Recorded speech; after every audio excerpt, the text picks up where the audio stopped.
나누면서 셋째 주는 믿음의 선택입니다.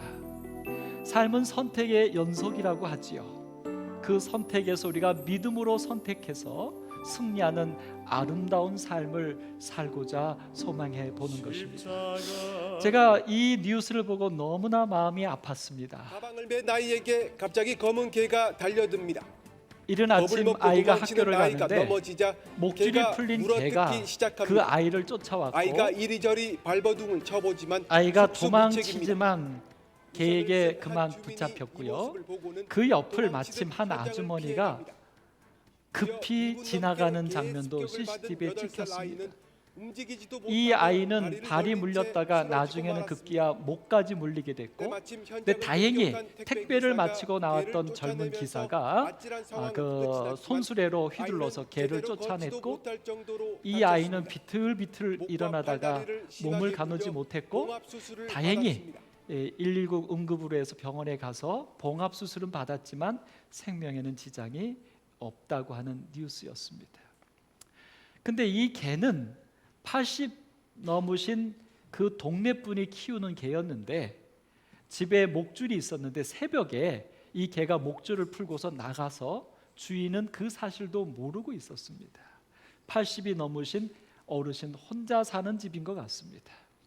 그래서 결론적으로 이 80이 넘으신 어르신은 이 상처난 아이에게 치료비 외에 모든 보상을 다 하겠노라고 약속을 했고, 이 개는 안락사시키기로 판결이 났답니다. 그래서 개는 죽어야 합니다. 여러분 어떠세요? 누가 미워지십니까? 누가 원망스럽습니까? 아니요. 이 장면 속에 나오는 모든 대상들이 다 제 마음을 아프게 합니다. 사실 스쳐가는 뉴스로 이런 사건이 있었다는 것을 접했는데 그냥 또 그러려냐고 넘어갔는데, 말씀을 준비하면서 보다가 이 기사를 제가 다시 더 찾아보고 이 동영상을 캡처하게 됐는데요. 이 동영상을 캡처하고 보는 순간 가슴이 먹먹해지면서 눈물이 났습니다. 다친 아이 때문만이 아닙니다. 그 어린 아이가 이제 8살, 9살 된 아이가 얼마나 무서웠겠습니까? 만약에 그 아이가 저 같은 존재였다면 정말 온 세상이 무너지는 것처럼, 아시죠? 저 강아지 너무 무섭습니다. 그래서 도망갔는데 뛰어와가지고 발을 물고, 그래도 막 도망가는데 잡아뜨려서 목까지 물었고, 이 아이가 그것을 버티다가 안 돼서 거의 포기된 상태, 힘까지 그런 상태까지 갔으니 아마도 이 아이가 상처로는 봉합이 될지 몰라도 정신적인 스트레스는 아마 평생 가지 않을까. 저도 사실은 제가 초등학교 때 부모님을 조르고 3시간 동안 졸라가지고 드디어 아이스 깨끼 사 먹을 돈 100원을 받고서 너무 3시간 동안 졸랐으니까 얼마나 신납니까? 문을 박차고 빡 튀어나왔는데 그 바로 앞집에 그 개가 왔는데, 그 개가 제가 문을 박차니까 놀란 거예요. 개가 놀래니까 이 개가 난리를 치는데 저는 그 모습 보고 또 놀랐어요. 그래서 제가 그때 아이스 깨끼는 사 먹으러 가야 되잖아요. 그래서 어떻게 해요? 막 걸음만 안 서도 뛰어가서 아이스 깨끼를 샀는데 집에 올 수 있습니까? 없습니까? 와서 골목에 봤더니 그 개가요 새파랗게 놀래갖고 이러고 우르릉거리고 있는 거예요. 아마 제가 그 기억 때문인지는 모르겠지만 세상의 모든 동물은 다 무섭습니다. 이 아이가 불쌍했어요. 근데 아이만이 아니에요. 이 뉴스에서 은근히 무엇을 얘기하냐면 그 옆에서 우산을 들고 지켜봤던 그 한 아주머니를 은근히 까고 있어요. 왜 안 도와줬냐 이거예요. 그냥 지나갔다고, 마치 선한 사마리아의 비유에 나오는 그 제사장과 레위인처럼. 근데요, 이 아주머니의 지나가는 모습을 기사가 이렇게 해요. 좀 굉장히 두려우면서 아주 막 이렇게 무서움에 이렇게 그런 표현을 써요. 여러분, 만약 그 아주머니가 저였다면 전 충분히 이해하고도 남습니다. 그 아주머니는 얼마나 무서웠을까요? 얼마나 두려웠을까요? 그 다음에 지나가면서 얼마나 괴로웠을까요? 지나가고 난 다음에 그 아이가 어떻게 됐을까? 얼마나 괴로웠을까요? 근데 더더군다나 이게 뉴스에 나와버렸어요. 그리고 뉴스에 자기의 모습도 찍혔어요. 아마 이 아주머니는요, 제가 그 아주머니를 생각하니까요, 또 마음이 울컥해집니다. 그 다음에 그 개 주인은요, 아마 80이 넘으신 분이니까 요즘 혼자 살 때, 혼자 사는지 안 사는지 정확하게 기사가 나오지 않았지만, 여러분 요즘 사람들이 반려동물을 많이 키우는 가장 큰 이유가 뭡니까? 외로움 아닙니까? 80이 넘으신 분이 그 개 한 마리 키우면서 그 외로움을 달래보겠다고 했는데 묶어놨는데 이게 튀어나간 거예요. 자기는 아무것도 모르는데 오히려 이것 때문에 지탄을 받게 되었어요. 재정적인 손해뿐만 아니라 평생 어떤 짐을 지고 살아갈까요? 자기가 키우던 개로 인하여 한 어린아이가 다쳤다라고 하는 그 짐을. 그 다음에 마지막 그 개는 어떻습니까? 이 개에 대해서 종자를 말하는데 진돗개 이렇게 나오는데 뒤에 진돗개 잡종 이렇게 나오더라고요. 그 잡종은 뭘 집어넣어요? 그러니까 이 개가 뻘짓을 했으니까 잡종이라는 표현을 넣은 것 같은데, 뭐 제가 편견인지 모르지만 여러분 그 개가 잡종으로 태어나고 싶어서 태어난 거예요. 그 개는 왜 그랬어요? 개라고 하는 동물 자체는 사실은 가축으로서 놓아서 사람들 주변에서 사는 동물의 천성인데, 이걸 풀어놓으면 법적으로 걸리고 그러니까 묶어놓는 거예요. 여러분 개가 묶여져 있으면 스트레스 받아요, 안 받아요? 근데 그게 우연히 풀렸으니 나름 이제 뭐를 누리는 겁니까? 자유를 누리는데, 그러다가 그렇게 문 건데, 본성인데, 근데 그 개는 그것 때문에 뭐 하게 됐어요? 죽게 됐어요. 여러분 이 기사에서 어떤 존재 하나도 불쌍하지 않은 존재가 없어요. 그래서 성경은 말했나 봅니다. 모든 피조물이 탄식하며 고통하나니. 사랑하는 성도 여러분, 우리는 어떻게 살아야 할까요? 오늘 여기 에스더가 나옵니다. 아주 예뻤던 여인으로, 더더군다나 왕비까지 된, 그것도 에즈간한 나라가 아니라 그때 당시에 세계 최강국 메데 페르시아 나라의 왕비가 됐어요. 그는 이제 부족한 것 없고 문제될 것 아무것도 없는 삶을 살아갈 것으로 우리는 생각합니다. 그래서 이 에스더가, 근데 그의 삼촌 모르드게가 베옷을 입고 울고 있다는 소식을 들어요. 그래서 이 에스더 왕비가 어떻게 했냐면 그 삼촌에게 입을 의복을 만들어서 시녀들을 시켜서 갖다 주었어요. 그리고 울지 말라고 위로하라고 보냈어요. 여러분 에스더는 참 베풀 줄 아는 여자였어요. 은혜를 갚을 줄 아는 여자였어요. 근데 이 모르드게가 그 의복을 안 받습니다. 그래서 그 얘기를 듣고서는 이 에스더가 왜 삼촌이 베옷을 입고 그것을 벗기를 거절하는지 이제 다시 신하를 보내서 알아보도록 보내요. 에스더는 이렇게 그의 자비를 베푸는 일에 멈추지 않은 참 아름다운 마음을 갖고 있었던 여인입니다. 그렇게 보냈더니 모르드게가 이제 그 에스더에게 말합니다. 하만이란 자가 나를 미워하여서 온 유대인들을 죽이려고 왕한테 뇌물을 바쳐서 어느 날 한 날 유대인들을 다 죽이도록 하는 왕의 명령을 받았다. 그 명령에 다 지금 알려졌다. 이제 우리는 그 죽을 날을 기다리고 있는 거다. 그래서 베옷을 입고 여기 앉아 있다고.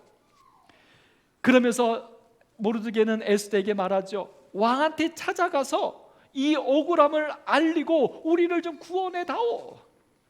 근데 이때 에스더가 이렇게 말합니다. 에스더가 이렇게 말해요. 에스더의 현실입니다. 뭐라고 말하냐면 왕의 신하들과 왕의 각 지방 백성이 다 알거니와. 그러니까 나만 아는 게 아니라 모든 사람들이 알고 있는 게 하나 있다 이거예요. 그게 뭐냐면 남녀를 막론하고 부름을 받지 아니하고 안뜰에 들어가서 왕에게 나아가면 죽이는 법이 있다는 거예요. 그 나라의 법이 왕이 항상 어떤 위험으로부터 보호받으려고 왕이 부르지 않으면 누구든지 오면 그냥 그 자리에서 죽여버리는 그 법이 있었다는 거예요. 그래서 지금 그렇게 나아갔을 때 오직 죽지 않는 방법은 왕이 그렇게 예고 없이 부름받지 않고 나온 사람에게 왕의 호를 내밀 때만 살 수 있다 이거예요.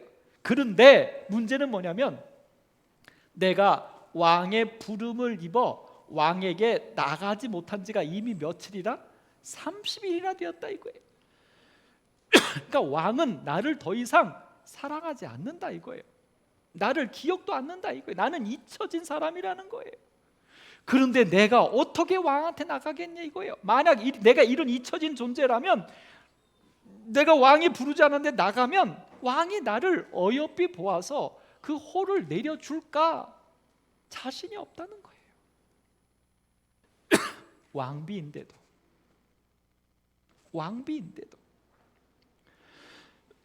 여러분, 오늘 여기 에스더는 그가 할 수 있는 일을 다 했습니다.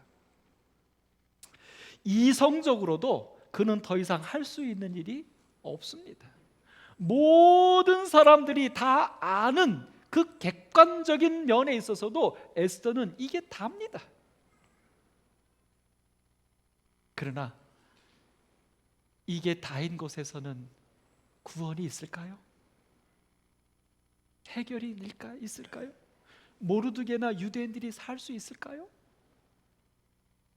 사실 이 면을 다시 한번 살펴보면 지금 이 장면 에스더가 잘했다라고 하는 이 세 가지 장면 속에서 지금 상황은 어떤 상황이냐면, 아까 말했던 것처럼 모르드게는 사실 이 에스더가 부모님을 다 잃고 고아가 됐을 때 그를 키워줬던 외삼촌 모르드게는 지금 무엇 앞에 놓여 있냐면 사형 선고 앞에 놓여져 있는 것입니다. 죽음 앞에 놓여 있는 것입니다.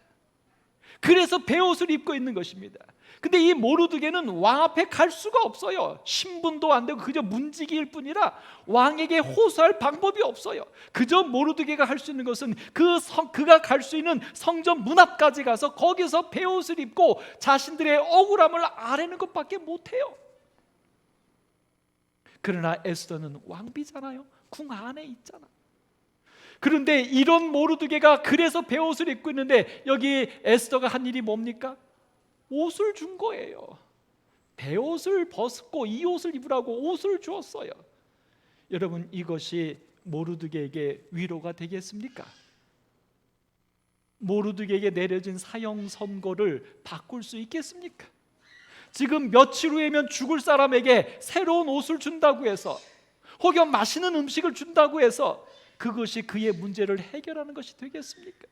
근데 여러분 보십시오. 에스더는 죽음을 눈앞에 두고 베옷을 입고 있는 모르드게에게 에스더가 한 일은 옷 하나 주는 겁니다. 오늘 여러분과 저는요, 혹여 옆에 있는 누군가에게 위로한다고 하면서 우리가 할 수 있는 것이 무엇입니까? 아니, 내 자신에게도 정말 위한다고 하면서 내가 나 자신을 위해서 할 수 있는 게 뭡니까? 죽음 앞에 놓여 있는, 고난 앞에 놓여 있는 우리 하나를 내 스스로도 구원할 수 있습니까? 아니, 더 큰 문제는 오늘 그 다음에 나오는 이 장면이죠. 오늘 이 에스더는 모르드게와 공감을 못하고 있는 것 아닙니까? 모르드게가 베옷을 입고 있는데 그저 새 옷만 주고 있어요. 왜 베옷을 입고 있는지 에스더는 몰랐다는 것입니다. 관심이 없었다는 것일 수도 있고요, 교류가 없었어요. 공감을 못하고 있어요. 왜요? 에스더는 왕비가 됐으니까. 오늘 여러분과 저는 내 곁에 있는 누군가와 공감을 하고 계십니까? 아니면 그저 나의 왕궁에서 베옷을 입고 두려움 가운데 있는 누구에게 내가 허락할 수 있는 옷 한 벌 던져주는 것으로 내가 할 일을 다 했노라고 생각하며 살고 계십니까? 정말? 그래서 여기 종을 보내서 무슨 일이 있는지를 알아보려고 보냅니다. 그제서야. 여러분, 사실 이 에스더가 왕비가 될 수 있었던 것은 누구의 은혜입니까? 모르드게 때문이에요. 근데 지금 모르드게가 왜 베옷을 입고 있는지 에스더가 모르고 있다는 거예요. 근데 사실 이거는 모를 수가 없는 일입니다. 왜냐하면 하만이 왕한테 제안했고 왕이 그 법령에 사인을 했고 그 사인한 그 법을 온 메데페르시아 120도에 다 공고문을 붙였어요. 그래서 모든 사람들이 다 알렸어요. 다 알고 있는 거예요. 근데 누구는 모르고 있어요? 에스더는 모르고 있어요. 에스더만 모르고 있어요. 자기의 삼촌이, 자기의 민족이 죽게 된 사실을 에스더만 모르고 있어요. 분명히 그도 유대인이었는데 그가 왕후여서, 왕후이기 때문에, 왕궁에 있기 때문에 그만 소통을 안 하고 있어요. 이스라엘 백성들과 아무런 소통이 없어요. 혹여 여러분, 오늘 여러분과 저는 또 하나의 에스더가 아닌지 모르겠습니다. 유대인들은 하나님을 알고 있는, 하나님께 부름받은 백성이라고 하는 선민의식 때문에 주변에 있는 사람들과 소통하지 않았어요. 이방인 취급했어요. 짐승 취급했어요. 만나지도 않으려고 했고 그들과 대화하려고도 안 했고 그들과 섞이려고도 하지 않았어요. 그들의 아픔과 그들의 고통에 대해서 공감하지 않았어요. 오늘 혹여 여러분과 저는 성경의 진리를 알고 있다라고 하는 영적 남은 자손의 자부심 속에서 혹여 오늘 우리는 내 주변에 하나님을 모르는 자들, 하나님을 알되 진리를 모르는 자들, 그런 이들과 소통이 끊기고 계시지는 않습니까? 그저 나밖에 모르는 우리의 신앙인 고립이 아닙니다. 신앙은 하나님과 나와의 수직관계만이 아닙니다.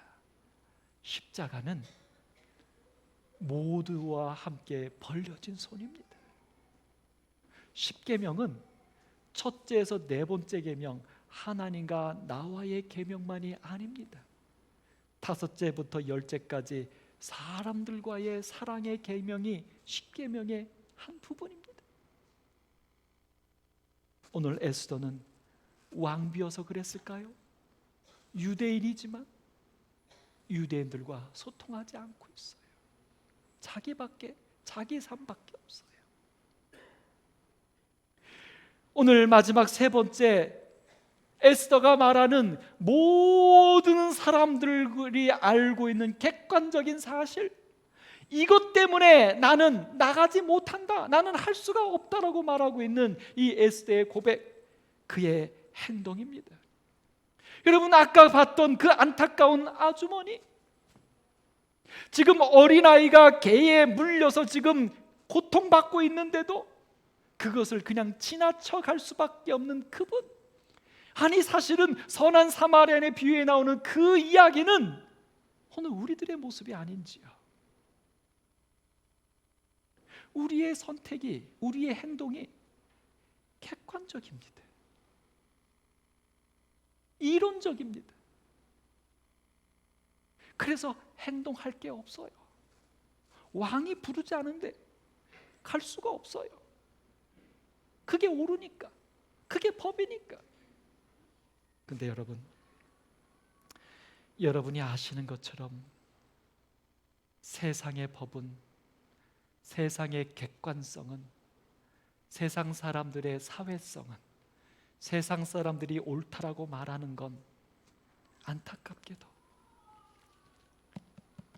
성경적이지 않잖아요. 하나님이 계시지 않은 객관성이잖아요. 그렇게 성경에서 말하는 사랑이 배제된 개인주의, 자기중심주의, 이기주의, 그게 사회의 객관성이잖아요. 그런 하나님이 빠진 사회의 객관성, 사회의 이론 가지고 오늘 여러분과 제가 행동한다면 오늘 우리는 유대인입니까? 오늘 우리가 그리스도인입니까? 오늘 우리가 진리를 갖고 있는 남은 자손입니까? 에스더는 유대인이었는데 그는 하나님의 객관성을 잊어버리고 왕으로서의 객관성을 통하여 그의 행동을 선택하고 있는 것입니다. 그래서 분명히 그는 잘못한 게 없지만 그는 한 게 아무것도 없습니다. 오늘 이러한 에스더에게 모르드게는 분명하고 확실하게 그에게 이야기합니다. 오늘 여러분과 저에게 하시는 예수님의 말씀으로 믿습니다. 여기 에스더 4장 13절 14절에 말합니다. 너는 왕궁에 있으니 모든 유다인 중에 홀로 목숨을 건지리라 생각하지 말라. 너는 왕후니까 나는 괜찮다라고 생각하지 말라. 너도 유대인이다 이거. 개인주의를 갖고 있지 말라는 거예요. 너만 생각하지 말라는 거예요. 에스더가 그랬습니다. 그래서 왕후가 된 이후에는 모르드게 삼촌과의 연락도 끊기고 그에게 어떤 일이 일어났는지도 모르는 채 그는 왕으로서 그저 그가 말한 것처럼 왕이 나를 부르지 않은 지 30일이나 됐습니다. 이제나 부를까 저제나 부를까, 왕이 왜 나를 찾지 않을까, 왕이 나를 잊어버린 것일까, 왕은 나를 이제 사랑하지 않나, 그저 왕으로서의 자기의 삶 속에 함몰되어 있는 에스더. 오늘 그에게 모르드게는 말하는 거예요. 너만 홀로 구원받으리라고 생각하지 말라. 오늘 여러분과 저에게 나만 홀로, 우리의 신앙이, 우리의 믿음이 나만 홀로 축복받으면 될 줄로 생각하지 말라. 이제 두 번째 말합니다. 이때에 만일 내가 잠잠하면, 지금 이 이스라엘 백성들에게 내려진 이 처참한 사형 명령이 내려진 이 순간에 내가 가만히 있으면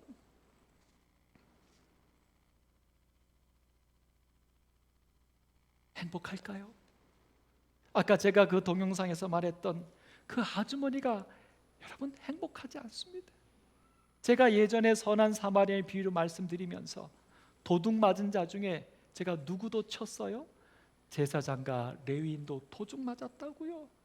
제사장인데 죽어가는 사람을 보지 않고 지나갔을 때 그 제사장이 얼마나 마음이 평생 짐을 지고 살아갈까. 가장 불쌍한 선한 사마리아인의 비유 가운데 가장 불쌍한 사람이 누구라고 제가 말씀드리냐면 강도라고 말씀드렸어요. 이 땅에 사람으로 태어났는데 하고 많은 일들 중에 남을 돕는 일은 둘째치고 그 사람은 무슨 일을 해야지만 먹고 사는 거예요. 다른 사람을 때리고 빼앗고 죽게 해야지만 먹고 사는, 그렇게 먹고 살 때 그 강도가 행복했을까? 가장 버려진 사람, 불쌍한 사람이라고. 오늘 만약 에스더가 잠잠하면 에스더는 행복할까요? 아니에요. 여러분, 이기심을 가지면 행복합니까? 아니에요. 내가 이기심을 가지면 가질수록 사람들을 더 못 믿어요. 왜요? 나도 이기심으로 사람들을 속이고 등쳐먹으니까 저 사람도 나를 속이고 등쳐먹을까 생각이 늘 있어서 이기심이 많은 사람들은요 불행해요. 사람 믿지 못해요. 세 번째, 이때를 위함이 아닌지 누가 알겠느냐? 내가 지금 왕비가 된 것이 바로 이러한 때에 너희가 무엇인가 의미 있는 일을 할 수 있도록 주신 능력이 아닌가? 다시 말해서 뭐예요? 이타적인 사랑을 하지 않으면 지금 내가 갖고 있는 것들이 다 무슨 소용이 있느냐 이거예요. 쓰지 않으면 폐기되는 것입니다. 사랑하는 성도 여러분, 오늘 여러분과 저는 개인주의 속에 쌓여서 살고 계시지 않습니까? 이기심 속에 불행함 가운데 살고 계시지는 않습니까? 해야 할 일이 보이는데 그걸 하지 못해서 불안한 가운데 계시지는 않습니까? 오늘 모르드게는 에스더 왕비에게 분명히 전합니다. 오늘 우리에게 하나님께서 말씀하십니다. 오늘 우리의 개인주의에서, 우리의 이기주의에서, 우리의 용기 없는 주저앉음 속에서 하나님은 우리에게 말씀하십니다. 여기 사실 근데 문제는 뭐냐면요, 저는 그 지나가는 아주머니를 100% 200% 이해합니다. 왜냐하면요, 제가 그런 경험이 있어요. 운전하고 가는데, 운전하고 이제 아침에 이제 처남들하고 이제 운동하고 이제 운전하고 이렇게 가는데 차 사고가 났어요. 근데 저희 둘째 처남이 같이 타고 있었어요. 딱 차 사고가 났는데 둘째 처남이 차 사고가 나자마자 이제 아침 먹으러 가야 되는데 차 사고가 나자마자 이 둘째 처남이 잠깐만 세우라는 거예요. 근데 이 둘째 처남은 안면도 살았고 그 사고 난 곳은 저 구파발이는 삼송리에서 사고가 났어요. 그때 가족들이 모였는데 자기 동네도 아니에요. 남의 동네 와서 저 그 안면도 촌놈 세우라는 거예요. 저는 그때 원당에서 목회하고 있었을 때입니다. 세우라는 거예요. 저는 제 동네예요. 세우라는 거예요. 그들이 이 처남의 차를 세우자마자 막 사거리를 뛰어서 막 거길 가는 거예요. 사고 난 데를. 그들이 막 자기 막 가족이 다친 것처럼 막 열고 뭐하고 막 전화하고, 저는 그 모습을 가만히 차에 앉아 지켜보고 있었어요. 왜 그런 줄 아십니까? 저는 겁쟁이거든요. 피를 보면요, 제가 피나면 괜찮은데 누구 다른 사람이 다쳐서 이렇게 해서 찢어졌어 라고 소리를 들으면요, 솔직하게 고백합니다. 제 속이 찌릿해요. 제가 막 찌릿해요. 그래서 저는 사실은요, 여러분 굉장히 터프하고 그런 것 같지만 아이고 저 토끼예요. 그래서 사실은요, 그렇게 위험하고 막 이렇게 피가 있고 이런 데는 제가 못 가요. 근데 늘 목사잖아요. 그 뭐 해야 된다는 거예요? 구해야 된다는 건 알아요. 이성으로는 알고 결심도 하는데 안 돼요. 그런 장면이 보면 드드들 떨리고요, 막 가슴이 아프고요, 못 가겠어요. 저를 위해서 기도해 주십시오. 여러분, 그래서 저는 그 아까 지나가는 그 아주머니가요, 미운 게 아니라 뭐 저런 사람이 다 해서 화가 난 게 아니라 그 아주머니 모습을 보자마자 제가 사실은 그 동영상 볼 때 아이가 막 쫓기고 갈 때 아이고 이러다가요, 그 아주머니가 지나가는 모습을 볼 때 제가 눈물이 났어요. 이게 사람이다. 이게 죄인이다. 이게 이기심 속에 살고 있는 우리의 인간답지 못한 추한 모습이라는 거예요. 이게 연약함이라는 거예요. 오늘 여러분, 에스더가요, 여러분 정말 뭘 상식하게 보입니까? 뭐 에스더를 보면서 뭐 저런 여자가 다 있어, 저런 배은망덕한 친구가 돼서 생각이 드십니까? 아니에요. 여러분과 저와 똑같이 죄 아래 팔린 연약한 품성을 가진 사람이에요. 에스더가 하고 싶은데 안 되는 거예요. 할 수가 없는 거예요. 근데 여러분, 그러면 이제 문제는 이거죠. 그러니까 이제 여러분과 저도 아무리 성경적으로 이성적으로 이상이 있고 할 수 있는 게 있어도 못하면서 끝날 수는 없잖아요. 어떻게 해야 될까요? 에스더가 이해할 수 없는 연약함에서 어떻게 극복할 수 있을까요? 여러분, 그 극복의 시작은 여기서 나옵니다. 여기 에스더에 대한 두 이야기가 나와요. 에스더는 왕궁에 있다라고 말을 해요. 왕비니까. 그 다음에 그는 왕후의 자리를 얻었다라고 말을 해요. 여러분, 이 에스더는 왕후였고 왕궁에 있었어요. 오늘 여러분과 저는 사람이고 그리스도인이고 재림 성도고 하나님을 아는 남은 자손이에요. 잊지 마십시오. 자, 그런데 여러분, 요즘 그 핫한 드라마가 하나 있어요. 이상한 변호사 우영우. 웃으시는 분들과 보시는 분들이네. 근데 이 장면 중에 한 장면이 참 제게 싶은 생각이 있었어요. 들어보십시오. 제 직감은 꽝입니다. 자폐인들은 남의 말에 잘 속고 거짓말을 못하기로 유명합니다. 만약 남에게 속아 넘어가기 대회가 있다면 자폐인이 1등할 거예요. 왜 그럴까요? 왜죠? 자폐를 가진 분들이 순수해서 그런 걸까요? 순수해서 잘 속을까요? 그렇다기보다는 사람들은 나와 너로 이루어진 세계에 살지만 우리는 그렇게 인식하고 자폐인은 살아요. 나로만 이루어진 세계에 사는데 더 익숙해서 그렇습니다. 그래서 자폐예요. 그러니까 우리 일반 사람들은 나와 너로 이루어진 세상에서 살아서 상대방을 공감도 하고 상황을 판단도 하고 선택한다는 거예요. 근데 자폐 스펙트럼을 가진 그 친구들은 나밖에 없는 거예요. 그래서 다른 사람을 공감을 못하고 소통이 안 되는 거예요. 그래서 잘 속는다는 거예요. 다른 사람이 어떤 생각을 하고 있는지를 생각을 못한다는 거예요. 여러분, 나로만 이루어진 세계에서 사는데 더 익숙해져 있는 게 그게 자폐 스펙트럼을 가진 사람들의 핸디캡이에요. 여기 자폐에 대한 사전적인 의미를 찾아봤더니 이렇게 나와요. 자폐, 이렇게 나오는데 여기 두 가지 특징이 있습니다. 이 패자는 뭐냐면 닫을 패자예요. 닫다, 막다, 막히다, 막힌 거예요. 닫힌 거예요. 근데 무엇에서 다쳤냐면 이 다치다는 걸 말하면 자기 중심적인 행동을 하는 특징이 있다. 현실과 동떨어진 자기 내면의 세계에 틀어박혀 있다. 자폐 스펙트럼은 결국 보니까 자기밖에 모르는 거예요. 거기에 갇혀 있기 때문에 그런 현상이 일어나는 거예요. 자, 그런데 왜 다치는가? 이 자자가 있죠. 이 스스로 자자입니다. 근데 이 스스로 자자는 뜻이 있어요. 첫째, 스스로, 몸소, 자기. 그러니까 자기가 스스로 선택했다는 개념이에요. 자의적이에요. 근데 또 뭣도 있냐면 저절로, 자연히도 있더라고요.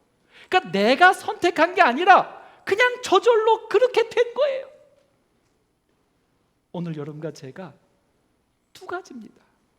이웃을 돌아보지 못하고 안 하는 거, 내가 선택한 것도 있고, 근데 또 사실 많은 부분은 뭐 한 거예요? 저절로 그렇게 되는 거예요. 그게 죄 아래 팔렸다는 이야기예요. 그게 오늘 여러분과 저는 이런 관점에서 그리스도인 자폐 스펙트럼을 가진 사람들은 아니신지요? 오늘 여기 에스더가 했던 이 세 가지, 정말 자기밖에 모르는 개념 속에서 이것밖에 안 됐던 세 가지, 여러분 한번 살펴보면 오늘 자폐 스펙트럼의 특징 가운데 세 가지가 나옵니다. 사전에서 아산병원에서 규정해 놓은 거예요. 첫 번째, 사회적 상호작용의 제한, 공감이 안 된다는 거죠. 두 번째, 의사소통의 장애, 에스더가 소통 안 하고 있어요. 그래서 세 번째, 행동이나 관심이 한적되고 반복적이에요. 행동의 선택이 뚫고 나가지 못해요. 멈추어서요. 그것밖에 못해요. 오늘 여러분과 저는 그리스도인 자폐 스펙트럼을 갖고 있는 사람들은 아닐까? 그러면 문제는 여기서 어떻게 해결할 수 있을까요?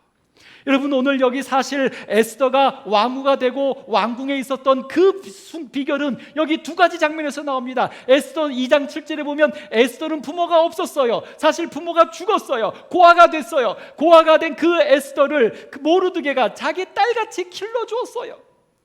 그래서 이 에스더가 왕비가 될 수 있었어요. 근데 사실 이 왕비가 되는 것은 모르드게가 길렀기 때문만이 아니라 용모가 곱고 아리따운 처녀였어요. 그의 어머니에게서 물려받은 거예요. 결국 이 에스더가 왕비가 될 수 있었던 것은 어머니에게서 물려받은 미와 모르드게 삼촌이 그를 양육해 주었던 은혜 때문에 왕후가 된 거예요. 뿐만 아니라 에스더 2장 8절 9절에 보면 이제 왕후를 뽑기 위하여 모든 처녀들이 모였을 때 그들 중에서 특별히 에스더를 맡았던 헤게라고 하는 그 신하가 좋게 보고 은혜를 베풀어 주었어요. 에스더를 좋게 보고 은혜를 베풀어 주었어요. 그래서 이 에스더가 왕비로 간택될 수 있었다는 것입니다. 그래서 왕궁에 살 수 있었다는 것입니다. 결국 에스더가 왕후가 되고 왕궁에 사는 것은 그의 능력이 아니라 은혜예요. 오늘 여러분과 제가 지금 이 자리에 있는 것은 당연한 게 아니라 우리의 어떤 능력이 아니라 은혜입니다. 에스더가 이 사실을 깨닫게 되었어요. 이때를 위함이 아닌가, 모르드게의 말을 통하여. 오늘 여러분도 분명히 우리가 지금 그나마도 사람으로, 그리스도인으로, 남은 자손으로 이렇게 신앙생활하고 있는 이 모든 것들이 하나님의 은혜라는, 누군가의 은혜라는 사실을 잊지 않게 되기를 간절히 바랍니다. 자, 그렇게 하고 난 다음에 사람들이 근데 나와는 이렇게 다른 말해요. 생각을 할 수 있다는 거, 다른 의도를 갖고 날 속일 수도 있다는 걸 머리로는 이해하지만 자꾸만 잊어버려요. 잊어버려요. 안 돼요. 거짓말에 속지 않으려면 매 순간 의식적으로 노력해야 합니다. 장애, 이 자폐 스펙트럼을 갖고 있는 친구들은 남에 대한 것을 머리로는 배웠어요. 근데 자꾸 잊어버려요. 그래서 그걸 잊어버리지 않으려면 자꾸 뭐 해야 돼요? 생각하고 노력해야만 된다는 거예요. 오늘 여러분, 오늘 우리가 하나님의 은혜로 이렇게 되었다는 사실 알아요. 근데 자꾸 잊어버리고 사는 거예요. 그래서 에스더처럼 살고 있는 거예요. 오남교회 성도 여러분, 노력하십시다. 내가 지금 이렇게 살고 있는 것은 하나님의 은혜요, 누군가의 은혜라는 사실을 계속 의도적으로 노력해서 기억하여 잊지 않게 되기를 간절히 바랍니다. 거기서 시작이 돼요. 그런데 그 은혜를 받은 것만 갖고 되지 않아요. 여기 한마디 합니다. 그런데 한마디 더 하죠. 유다인은 다른 데로 말미암아 노임과 구원을 얻으려니와. 우리가 아무리 은혜를 생각하며 살아도 우리의 이 죄의 허물을 다 벗어날 수 없어요. 우리의 연약함을 다 이겨낼 수 없어요. 우리를 온전히 변화시키고 우리의 모든 삶의 연약함에서 우리를 이기게 하는 것은 다른 데가 있어요. 뭘까요? 에스더 4장 15절 16절, 규례를 어기고 왕에게 나아가리니 죽으면 죽으리다라고 에스더가 결심합니다. 근데 이 결심을 하기 위하여 무엇이 필요했습니까? 에스더가 자기의 연약함에서, 개인주의에서, 이기주의에서, 선택하지 못하는 그 현실주의에서 그가 이렇게 박차고 나갈 수 있기 위해서는 다른 데로부터 구원을 필요로 했는데, 그게 바로 어디서부터 온 것입니까? 나를 위하여 금식하되, 나도 내 하녀들과 함께 금식하며 기도하겠다고요. 사랑하는 오남교회 성도 여러분, 그리스도인 자폐 스펙트럼 속에 살고 있는 여러분과 저, 우리 구원 얻으십시다. 이겨내십시다. 무엇을 통해서요?